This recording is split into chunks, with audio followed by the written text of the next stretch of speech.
Mesdames et messieurs, bienvenue. L'invité du jour, c'est maintenant. Le Gabon s'impose sur la scène internationale. Les femmes leaders des médias gabonais se préparent à relever le défi du Raid Saraïouya, une aventure sportive et solidaire qui fera rayonner le pays. Je ne vous en dis pas plus.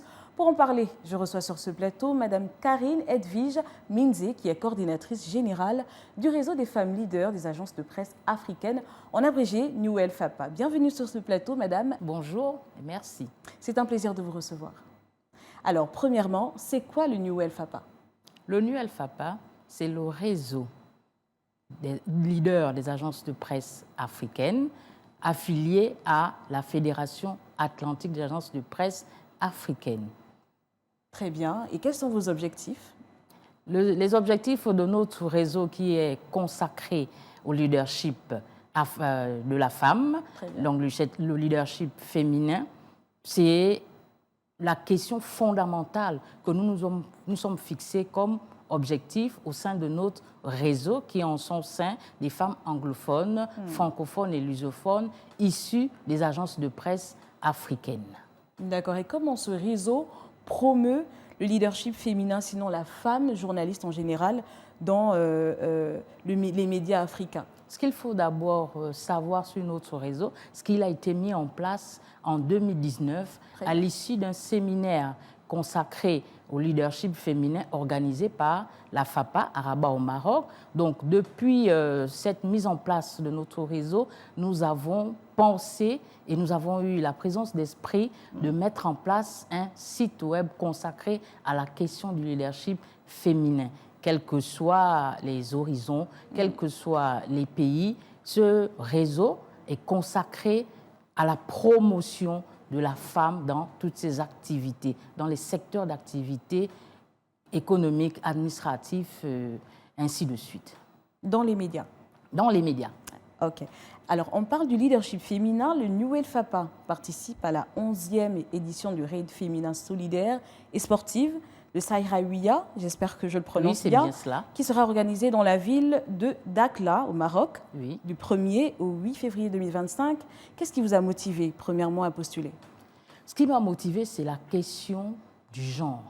Très bien. Parce que c'est une question d'actualité, c'est une question importante et c'est une question qui fédère les femmes autour de ce qu'elles sont, autour de leur potentiel et de tout ce qu'elles peuvent apporter dans le développement de nos agences de presse africaines, des médias en général et de nos pays, pourquoi pas en particulier, parce que le raid féminin auquel nous allons participer, c'est un honneur pour le Gabon de participer à ce raid féminin et surtout de vendre la destination au Gabon. Donc c'est une opportunité qui s'offre à la FAPA à travers le réseau des femmes leaders des agences de presse africaines dont je suis la coordinatrice générale, de vendre la destination Gabon et de promouvoir encore avec les autres femmes qui viendront participer à ce raid féminin, de promouvoir la question du genre, de promouvoir la femme dans toute sa diversité. C'est très, très intéressant. Et c'est la première fois que le Gabon participe à cet événement? C'est la première fois, d'où l'importance de communiquer, comme je le fais actuellement là-dessus, parce qu'il y a eu la première jusqu'à la 10e édition. Et là, le Gabon arrive à participer. La candidature du Gabon, à travers ma modeste personne, a été retenue. Voilà. C'est très bien. Alors, comment est-ce que vous pensez, quel est l'impact de votre participation, selon vous, à cet événement? D'abord, c'est un événement qui va nous permettre encore de mettre en lumière notre réseau, de fédérer avec les autres femmes et de bénéficier des avantages du raid féminin parce que c'est un événement international de grande importance, de grande portée, où nous aurons toutes les femmes des médias et même les femmes de culture qui vont y participer. Et à la fin de ce raid féminin, il est prévu que nous adhérons à une organisation à caractère humanitaire.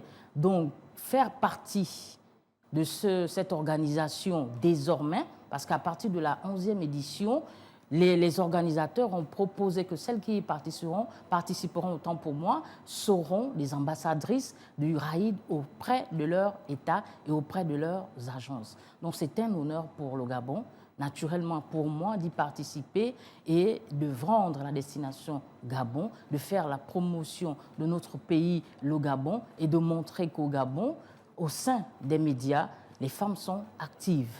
Très bien. Vous avez parlé des avantages du RAID. Quels sont ces avantages-là? Le RAID, d'abord, non seulement c'est une rencontre sportive et solidaire, mais c'est une rencontre qui va rassembler aussi des personnes du secteur économique, des personnes du secteur culturel, des personnes, des femmes, autant pour moi, de tout secteur. Et c'est une opportunité, c'est une aubaine. Pourquoi ne pas y participer et pourquoi ne pas intégrer à part entière le RAID féminin dans son ensemble? Parce que c'est cela l'objectif. D'accord. C'est au terme de ce RAID, c'est pouvoir participer et faire partie de ces femmes. De ces femmes-là qui œuvrent dans le monde, à l'international, oui, à l'international, pour la presse, qui se battent pour le leadership à travers féminin. la presse. D'accord. Et quel est le résultat concret que vous espérez obtenir à l'issue de ce RAID?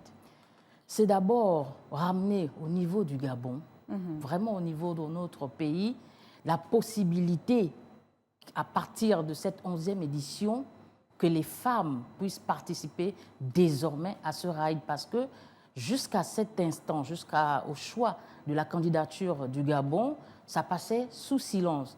Et la 11e édition est l'opportunité offerte aux femmes des médias, pas seulement des agences de presse africaines, des médias en général, de participer à ce RAID et en retour de leur participation, d'être des ambassadrices dans leurs pays respectifs. Et c'est l'occasion donnée aux femmes des médias, en général, de s'intéresser à ce RAID, puisque nous sommes en train d'en parler, et de s'intéresser non seulement à ce RAID, mais de motiver encore la question du genre, de s'impliquer davantage dans la question du genre. Parce que, permettez-moi de féliciter les médias, parce que c'est une question d'actualité et tout ce qui se fait actuellement sur le leadership féminin est à promouvoir et à féliciter, encourager. C'est l'occasion aussi pour moi d'en appeler aux autorités de mettre un accent particulier sur la femme et son potentiel, sur la femme et ce qu'elle peut apporter pour le développement de notre pays. Notre cher pays, le Gabon. Oui. Je suis, excusez-moi et permettez-moi de le dire, fière d'y participer et je lance un appel à toutes les femmes de s'intéresser à cet événement. Le RAID. Le RAID féminin. Très bien. Alors, nous sommes quasiment arrivés à la fin de notre émission, déjà 13 minutes. Nous aimerions bien savoir comment vous voyez le New El Fata évoluer dans les prochaines années, dans les années à venir. Nous avons pour habitude, je veux dire ma modeste personne, de participer aux assemblées générales de la FAPA. Et pendant ces assemblées générales, nous allons présenter souvent le plan d'action du NUEL FAPA, qui, bien entendu et heureusement, est validé par la FAPA. Donc, ce sera l'occasion encore, parce que nous avons un projet, celui de mettre en place une représentation nationale, pourquoi pas sous-régionale, parce qu'il faut le dire, il y a des femmes actives des autres agences de presse, notamment du Congo-Brazzaville, de la Guinée équatoriale, du Gabon, naturellement, de la RDC, qui participent activement dans l'évolution et dans le fonctionnement du NUEL FAPA. Donc ce sera l'occasion, à travers cette représentation nationale, de promouvoir davantage et encore plus la question du genre. C'est un honneur également de voir que vous allez représenter le Gabon, porter les couleurs du Gabon haut. Merci d'être passé sur ce plateau. C'est déjà la fin.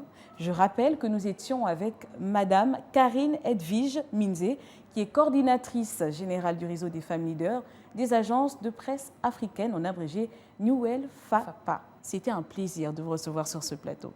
Également, plaisir partagé. Alors, le leadership féminin dans les médias gabonais, c'est contribuer à façonner l'identité d'un pays en pleine mutation. En tant que femmes journalistes gabonaises, nous avons la responsabilité de promouvoir les valeurs de paix, de tolérance et surtout de dialogue. On se dit à très vite pour un nouveau numéro de l'invité du jour. En attendant, bonne suite de programme sur Gabon 24.